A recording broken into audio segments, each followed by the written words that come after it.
वालेकुम समीन भाई, अबू बकर तार फ्रॉम क्रिकविक। समीन भाई, 2 कंसेक्टिव ट्रॉफीज आई लाहौर कलंदर्स के पास शाहीन के अंडर, एंड देन एक सीजन खराब किया तो ये क्रिटिसिज्म स्टार्ट हो गया कि without Rashid and Fakhar's performance Shaheen अच्छा कैप्टन नहीं है। Again Shaheen is in the final as a captain, so आपकी अनकंडीशनल बैकिंग एंड सपोर्ट कैसे इस पे सम अप करेंगे? देखें, ऑब्वियसली कुछ चीज़ें ऐसी होती हैं जो लोग एक्सेप्ट नहीं करना चाहते। हकीकत हम सबके सामने है। पहला टाइटल जीते तो कहा गया कि फ्लूक लग गया, फिर दूसरा भी जीत गए, फिर कहा गया बहुत सारी बातें हैं। कभी कहते हैं कि राशिद है तो ये टीम है, राशिद नहीं है तो ये टीम नहीं है। फिर कहते हैं फ़खर जमान स्कोर करता है तो ये जीतते हैं, नहीं करता तो नहीं जीते। ऑब्वियसली राशिद भी हमारा ही प्लेयर है, फ़खर भी हमारा ही प्लेयर है। अगर ओपनर स्कोर करेगा तो टीम अच्छा करेगी। बट कुछ लोग हैं जो हकीकत को एक्सेप्ट नहीं करना चाहते। 3-4 सालों में 3 फाइनल एक लीडर के अंडर खेलना, मेरा नहीं ख्याल कि अगर आप न्यूट्रल हो के विदाउट बाइस देखें तो इसमें किसी को समझ ना आने वाली कोई बात है। तो आई थिंक यही आंसर है इसका। समीन भाई, कंग्रेचुलेशन। लाहौर की एक रिवायत है कि जब वो प्ले ऑफ में पहुंचते हैं तो फिर फाइनल लाजमी वो खेलती है। अब आप चौथी बार फाइनल खेल रहे हैं, कोयटा भी चौथी बार खेल रहा है। क्या समझते हैं किस तरह का कंपटीशन हम एक्सपेक्ट कर रहे हैं? क्योंकि कलंदर्स जिस तरह से थोड़ी सी डाउन चली गई थी और फिर बैक टू बैक मैचेस जीतना, उससे मोमेंटम अब कितना बना है आपका? देखें, ऑब्वियसली कोयटा की बहुत अच्छी टीम है। वो वेल डिज़र्व करते थे नंबर 1 फिनिश करना, और उन्होंने नंबर 1 भी फिनिश किया। फाइनल जो है वो इट्स एनी बॉडीज़ गेम। जो उस दिन अच्छा खेलेगा वो जीतेगा। लेकिन मैं समझता हूँ कि मुझे personally I am very proud of my boys, जिन्होंने टीम में जितनी भी मुश्किलात थी, लोगों की अवेलेबिलिटी के चैलेंजेस थे, या वैसे हमारे फॉर्म के फिटनेस के कुछ मसाइल रहे, उन्होंने उसके बावजूद हिम्मत नहीं आ रही। तो फाइनल में मैं समझता हूँ कि जो टीम अच्छा खेलेगी, बट ये बहुत बड़ी एजाज़ की बात है कि टीम जो है वो फाइनल खेल रही है। समीर भाई, पीएसएल की तारीख में हमने देखा कि लाहौर कलंदर्स ने 2 तरह की कंसिस्टेंसी दिखाई है, 2 तरह की एक्सट्रीम है। अगर हारते हैं तो लगातार हारते हैं, अगर जीतते हैं तो लगातार 2 टाइटल भी जीतते हैं, फिर फाइनल भी खेलते हैं। तो इस पूरे सफ़र में, 10 साल सफ़र में, खासकर इस टूर्नामेंट की क्या खास बात रही जो टीम इतनी यूनाइटेड हो गई, अब फाइनल में पहुंची और आगे जो फाइनल खेलने जा रहे हैं, कितने होप है? क्या फाइनल मैच का कोई एक्स्ट्रा प्रेशर है? नहीं, देखिए, ऑब्वियसली हम लोग हमेशा दिल से खेलते हैं, और लाहौर कलंदर की एक चीज़ तो है कि वो इमोशंस उसमें बहुत ज़्यादा इन्वॉल्व होते हैं। तो समटाइम क्रिकेट है, आप नहीं भी अच्छा परफॉर्म कर पाते। अच्छी बात यह है कि लास्ट ईयर आपने देखा जब हम 10 में से 8 मैच भी हारे थे, तो हमारी टीम में आपको कोई ऐसी चीज़ नज़र नहीं आई होगी जिससे आपको लगे कि शायद एक दूसरे पे फिंगर पॉइंटिंग हुई है, या हमने कोई ऐसा जेस्चर दिया हो कि हमें किसी चीज़ से मसला है। आई थिंक हार को भी एक्सेप्ट करना चाहिए। जब आप हार के जीते हैं ना, तो उसका मज़ा ही अपना होता है। तो लाहौर कलंदर ने अपने पहले 4 सालों में जब मुसलसल बॉटम पे रहे तो बहुत कुछ लर्न किया था।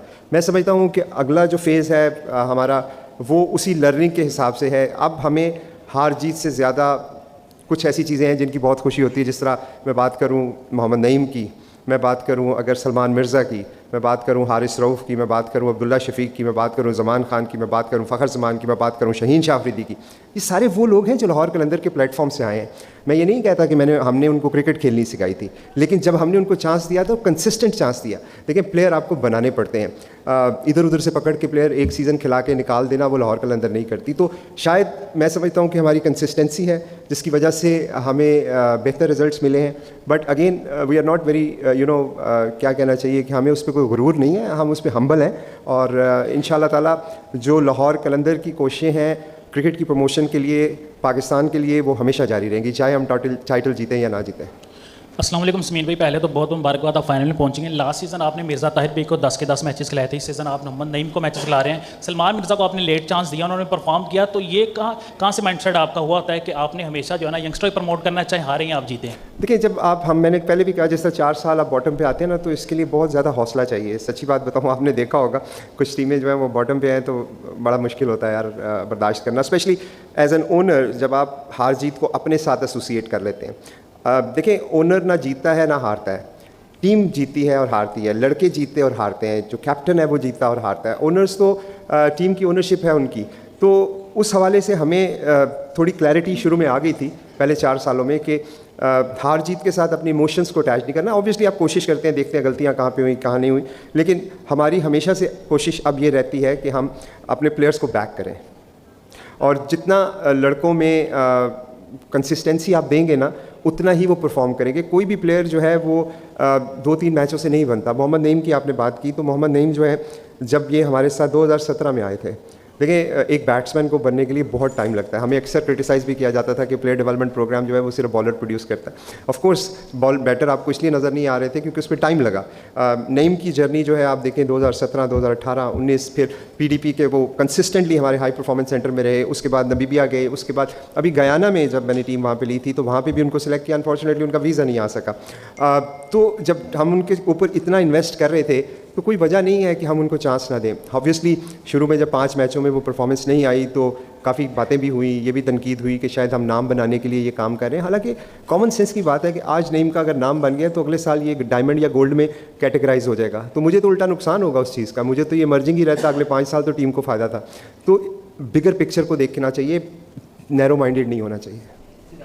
ज़मीन भाई, आप ओनर के तौर पे यहाँ आए हैं तो आपकी ओनरशिप पे एक क्वेश्चन है कि आप संडे को 10 साल कंप्लीट हो जाएंगे इस स्टेंट के, तो going into the next phase आप और बाकी ओनर्स कितने कॉन्फिडेंट हैं कि आप सब ओनरशिप अपनी कंटिन्यू करेंगे ऑफ योर फ्रेंचाइजेस? देखिए हम सारे ओनर्स ने एक्चुअली PCB को लिख के दे दिया हुआ है कि हम कंटिन्यू करेंगे, तो अब ये बात तो नहीं है कि कंटिन्यू नहीं करेंगे।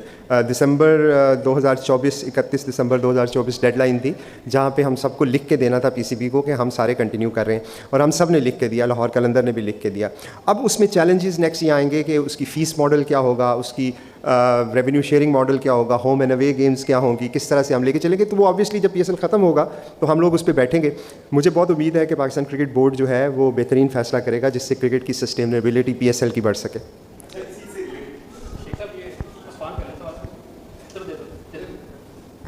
जो 10 साल का एक्सपीरियंस रहा है आपने, जैसे कहा है कि ऑनर ना जीतता है ना हारता है, वो तो डेवलप करता है। बाकी चीज़ें अपनी साइड पे, इन फिगर्स आपको ये 10 साल कैसे लगे हैं ऑनर के तौर पर इस PSL से? ज़ाहिर बात है पहले 4-5 साल मुश्किल थे, लेकिन आखिरी 4-5 साल कुछ चेंज थे। तो एज एन ऑनर आप कितने सेटिस्फाइड हैं फिगर्स के तौर पर? देखिए मैं बहुत ज़्यादा सेटिस्फाइड हूँ क्योंकि ये ब्रांड पाकिस्तान का ब्रांड है, और पाकिस्तान का ये सबसे खूबसूरत चीज़ है जो पिछले मेरा ख्याल में 20-25 सालों के अंदर आई है। ये पूरी दुनिया में PSL पाकिस्तान की शनाख्त बना है। इस प्लेटफॉर्म से बहुत सारे जो यंग प्लेयर हैं वो सामने आए हैं। इस प्लेटफॉर्म से बहुत सारे कोचेस को, बहुत सारे लोगों को रोज़गार मिला है। पाकिस्तान की क्रिकेट में हर साल अराउंड $15 मिलियन जो हैं वो फ्रेंचाइज ओनर कंट्रीब्यूट करते हैं। ये बहुत बड़ी रकम है, स्पेशली जब पाकिस्तान में क्रिकेट नहीं हो रही थी उस वक्त मेरा ख्याल में PCB को जो लाइफलाइन प्रोवाइड की गई थी वो फ्रेंचाइजी की तरफ से ही की गई थी। तो मैं बहुत सेटिस्फाई हूँ, इसमें इम्प्रूवमेंट की बहुत गुंजाइश है। मैं समझता हूँ कि अगर हमारी पॉलिसीज़ थोड़ी सी कंसिस्टेंट हो, हमारी लीडरशिप कंसिस्टेंट रहे, तो कोई वजह नहीं है कि ये दुनिया की नंबर 2, नंबर 1 लीग बन सके। हम अक्सर कंपैरिजन करते हैं लेकिन बाकी चीज़ों में कंपैरिजन नहीं करते, सिर्फ लीग का कंपैरिजन करते हैं। तो इस लीग में जिसके साथ पाकिस्तान की 24-25 करोड़ आवाम जुड़ी हो, ये हो नहीं सकता कि उसका पोटेंशियल ना हो। हाँ, हमें मेहनत करनी है PCB को भी और फ्रेंचाइज ओनर्स को भी, और इसको इतना बड़ा बनाना है कि सारी दुनिया इसको देखे। समीन भाई, एक तो नेक्स्ट सीज़न जो होगा उसमें एक तो थोड़ा सा क्लैरिटी दें कि मार्की प्लेयर की ऑप्शन होगी आप लोगों के पास, और दूसरा ये जो बीच में पाकिस्तान इंडिया की एक टेंशन हो गई थी और उस दौरान में जो प्लेयर्स वापस गए फिर उनको आप वापस लेके आए, तो उस दौरान आप लोगों का कैसा रोल था और प्लेयर्स ने कैसा रिस्पॉन्ड किया? ख़ास तौर पर ये जो श्रीलंकन प्लेयर्स हैं और सिकंदर रज़ा वापस आए और बाकी टीम्स के भी जो प्लेयर्स आए हैं उनके बारे में आप क्या कहें? देखिए मार्की प्लेयर्स की जहाँ तक बात है, ऑब्वियसली PSL के बाद हम बैठेंगे सारे फ्रेंचाइजी PCB से, तो सारे रूल्स एंड रेगुलेशन तय होंगे कि कितनी रिटेंशन हो सकती हैं, 2 नई टीमें आनी हैं नहीं आनी, क्या फीस स्ट्रक्चर क्या होगा, रेवेन्यू शेयरिंग, तो ये सारी बातें अभी होने वाली हैं। मेरे ख्याल में अगर IPL की भी आप एग्जांपल ले दें तो 5 मेगा ऑक्शन में 5 रिटेंशंस होती हैं, फिर राइट टू मैच के भी 1-2 कार्ड्स होते हैं। तो अगेन डिपेंड करता है जिस पे सबका कंसेंसस होगा वो करेंगे। फॉरेन प्लेयर्स की आपने बात की, अच्छा बड़ा सवाल किया आपने, क्योंकि बहुत सारी मिसकंसेप्शन क्रिएट की गई कि जी उसने ये कह दिया, उसने वो कह दिया।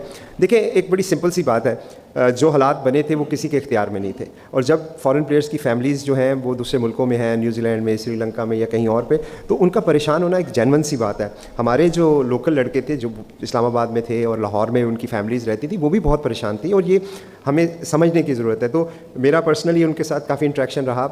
हम कोशिश ये करते रहे कि उनकी वेल बींग को, उनकी फैमिलीज़ को वो कंफर्ट देते रहें कि उनके जो लव्ड वंस हैं वो सेफ़ हैं। पाकिस्तान ने जितनी सिक्योरिटी प्रोवाइड किया मेरा ख्याल में दुनिया में कोई नहीं करता, बट ऑब्वियसली वॉर में जितनी मर्ज़ी आप सिक्योरिटी प्रोवाइड कर दें फिर भी रिस्क तो है, और स्पेशली जब एयर स्पेस बंद हुई उसकी वजह से काफ़ी लड़कों को प्रेशर फील हुआ कि हम अब शायद जा नहीं सकेंगे, पता नहीं कितने दिन के लिए यहाँ पे हमें रहना पड़ेगा, क्या होगा, बहुत सारी अनसर्टेनिटीज़ थी। लेकिन मैं समझता हूँ कुछ प्लेयर्स थे जिन्होंने अबव एंड बियॉन्ड कहते हैं ना, ड्यूटी से ऊपर जाके लाहौर कलंदर को सपोर्ट किया, जिसमें सबसे पहले सिकंदर रज़ा का मैं नाम लूँगा। जिम्बाब्वे के टेस्ट मैच में उनका नाम था, और जिस तरह से उन्होंने अपने बोर्ड के साथ बात की, अपनी फैमिली के साथ बात की, मैं साथ ही था उनके, और सारे लोगों की उनके ऊपर प्रेशर था कि आप ना जाओ, लेकिन उन्होंने कहा कि ये मेरी फैमिली है और मैं इस फैमिली को इस वक्त अकेला नहीं छोड़ूंगा। इसी तरह ऋषभ ने, उनकी यूएई की सीरीज़ आ गई थी, लेकिन उन्होंने कहा जैसे ही ख़त्म होगी मैं वापस आऊँगा।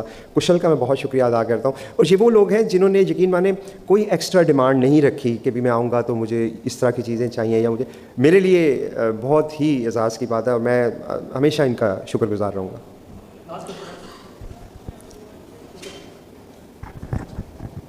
अस्सलाम वालेकुम समीन भाई, रामेश हुसैन फ्रॉम पाक पैशन। सबसे पहले तो मुबारक हो आपको 4 साल में 3 फाइनल्स।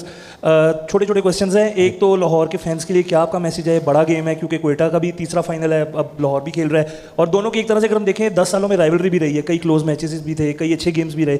और दूसरा क्वेश्चन मेरा आपसे ये कि being father of Qalandars family, क्योंकि आप सारी चीज़ें देख रहे थे, हमने देखा था कि डैरन गॉफ पहले कोच आ रहे थे, फिर वो नहीं आ सके, रीजंस थे, रसल डोमिंगो आए, और फिर हमने हालात को देखे। ओवरऑल PSL 10 की जर्नी टीम भी हमने देखा कि बड़े एंड पे आके, ब्रिंक पे आके थी कि हर मैच अब जीतना, जैसे आज का मैच था या उससे एक पहले मैच कल का हमने देखा। तो अब इस पूरी जर्नी को आप कैसे देखते हैं? Thank you. देखिए, आपने एक बड़ा इंपॉर्टेंट सवाल पूछा है कोचिंग के हवाले से। 10 साल में जो मेरा एक्सपीरियंस है मैं आपसे वो शेयर कर देता हूँ। मैं भी गलत हूँ, लेकिन this is my experience. Franchise cricket के अंदर कोचिंग ऐसा सच होती नहीं है। फ्रेंचाइज क्रिकेट में मैन मैनेजमेंट होती है, और मैन मैनेजमेंट का बुनियादी असूल होता है रिलेशनशिप्स। अगर आपने टीम को मैनेज करना है तो you first need to have a relationship with them. उसके लिए ज़रूरी नहीं होता कि आपने एक्स नंबर ऑफ कोचेज मतलब मैचेस खेले हों, या आपने लेवल 1 2 3 4 किया हो। वो टेक्निकलिटीज़ तो आपको मिल जाती हैं, लेकिन जब आप मैन मैनेजमेंट की बात करते हैं तो इट्स ऑल अबाउट रिलेशनशिप। तो मेरी कोशिश हमेशा से यही रही। डैरन की बात की आपने, अनफॉर्चुनेटली वो नहीं आ सके। डोमिंगो भी नहीं है अभी हमारे साथ, तो जब से वॉर के बाद रिज्यूम हुई है तो डोमिंगो भी नहीं है, तो ये इस वक्त टीम जो है वो बगैर कोच के है। तो लेकिन coming back to coaching element, I think franchise के अंदर मैन मैनेजमेंट इंपॉर्टेंट होती है, और प्लेयर्स जितना इन प्लेयर्स का एक्सपीरियंस है, अब राशिद खान या डैरल मिचेल या सैम बिलिंग को आप क्या कोचिंग करेंगे? They know this stuff. हाँ, आपने उनको गाइड करना होता है, आपने उनको यूनाइट रखना होता है, आपने एक टीम के अंदर एक स्पिरिट पैदा करनी होती है कि सब एक डायरेक्शन में स्टेयर हों। तो वो मेरा ख्याल में आसान होता है, कोई इतना मुश्किल नहीं है। लाहौर के फैंस के लिए तो मैं सिर्फ एक ही बात कहूँगा कि मैं जितना भी शुक्रिया अदा करूँ उनका कम है। मैं समझता हूँ कि ये एक यूनिक फ्रेंचाइज़ है जिसके फ़ैन जो थे वो, ये मैं नहीं कह रहा, ये राशिद खान कहते हैं कि जब हम हार रहे थे तो भी फैंस बढ़ रहे थे। अब तो माशाल्लाह फैंस का खुशियाँ मनाने का टाइम है।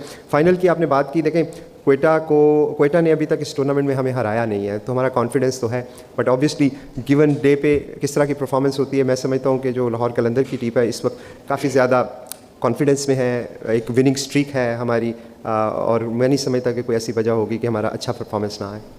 Good luck.